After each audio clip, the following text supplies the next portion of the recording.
بھارتی پروپیگنڈے کے خلاف ایوان اوقاف لاہور میں قومی سلامتی اور یکجہتی کانفرنس کا انعقاد کیا گیا۔ تمام مسالک کے علماء اکرام کا کہنا ہے کہ بھارت نے کسی بھی قسم کی شرنگیزی کی تو علماء اکرام دفاع وطن کے لیے ہر محاذ پر پاک فوج کے شانہ بشانہ لڑیں گے۔ اسی حوالے سے تفصیلات بتا رہے ہیں افضال عباسی۔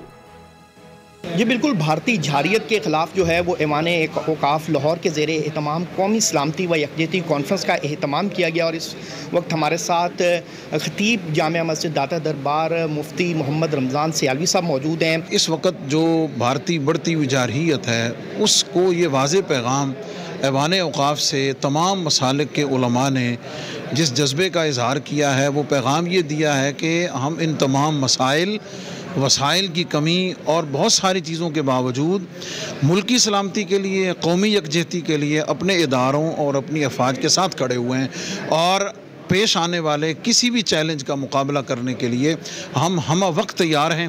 محراب و منبر علماء اسکالرز بیدار ہیں۔ بھارتی پروپیگنڈے کو اور اگر بھارت کوئی بھی کسی بھی قسم کی شرارت کرتا ہے تو قوم علماء کرام کس طرح پاک فوج کے شانہ بشانہ کھڑے ہیں کہ ہم اپنی فوج کے شانہ بشانہ کھڑے ہیں۔ اگر کوئی انڈیا کی طرف سے جارحیت کی گئی تو انشاءاللہ ہر فورم پہ جو ہے اس کو جواب دیا جائے گا۔ بھارتی جارحیت کے خلاف اور دشمن کے کسی بھی چیلنج سے نمٹنے کے لیے تمام مسالک کے علماء کرام جو ہیں وہ پاک فوج کے شانہ بشانہ کھڑے ہیں۔ جی افضال، بہت شکریہ۔ سبسکرائب کریں اور بیل دبائیں تاکہ کوئی خبر رہ نہ جائے۔